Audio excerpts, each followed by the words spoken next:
Gaming করন যায় এমন একখান ফোন দরকার আছিল। কি ফোন কিনি কিছুই তো মাথায় আইতাছে না। যায় কাকার কাছে যায়। কাকা এই হানে বসে কি করেন?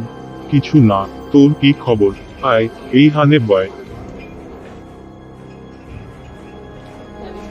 কাকা একখান গেমিং করন যায় এমন ফোন দরকার আছিল, কিন্তু কি ফোন কিনবো তা তো মাথায় আইতেছে না। একখান ভালা বুদ্ধি দেন তো। রিয়েলমি নাজো 50 আইছে, এইটা কিনিস। ফোনটি কি গেমিং ফোন হইব?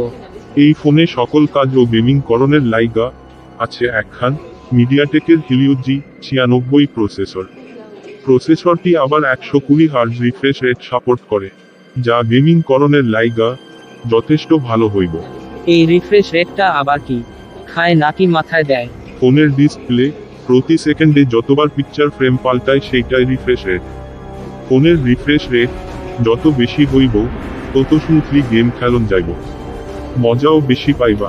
এই রিফ্রেশ রেটের বিষয়টা তো ভালা করে বুঝবার পারলাম না। অন্য একদিন ভালা কইরা বুঝাই দিবনে। আইসা ঠিক আছে কাকা, তো এখন এই ফোনের ডিসপ্লে কেমন হইব? এই হানে আছে 6.6 ইঞ্চির একখান বিশাল ফুল এইচডি ক্লাচ আইপিএস ডিসপ্লে, যার বাম পাশে পাঞ্চহোল এর ভিতরে সামনের ফটো তুলনের লাইগা একখান ক্যামেরা বসানো আছে, আর 120 হার্জ রিফ্রেশ রেট তো আছেই। কাকা, গেমিং ফোন কিনবো ঠিক আছে, তো মাঝে মাঝে তো ছবিও তুলন লাগে।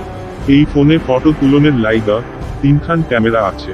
প্রধান ক্যামেরা 50 মেগাপিক্সেলের, আর 2খান 2 মেগাপিক্সেলের ডেপ ও ম্যাক্রো ক্যামেরা। আরও সামনে আছে 16 মেগাপিক্সেলের একখান ক্যামেরা। কাকা, ব্যাটারি চার্জিং নিয়ে তো কিছু কইলেন না।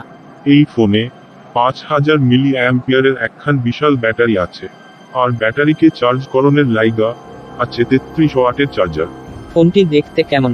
ফোনটি প্লাস্টিকের ফ্রেম ও প্লাস্টিকের ব্যাক সাইড 2খান কালারে পাওয়া যাইব, ব্লু এবং ব্ল্যাক। সবই তো বুঝবার পারলাম কাকা, কিন্তু ফোনটির দাম কত? রিয়েলমি নাজো সিরিজ সকল সময়ই চেষ্টা করে বাজেটে গেমিং ফোন নিয়ে আসার। এটাও বাজেটে গেমিং সেরা ফোন।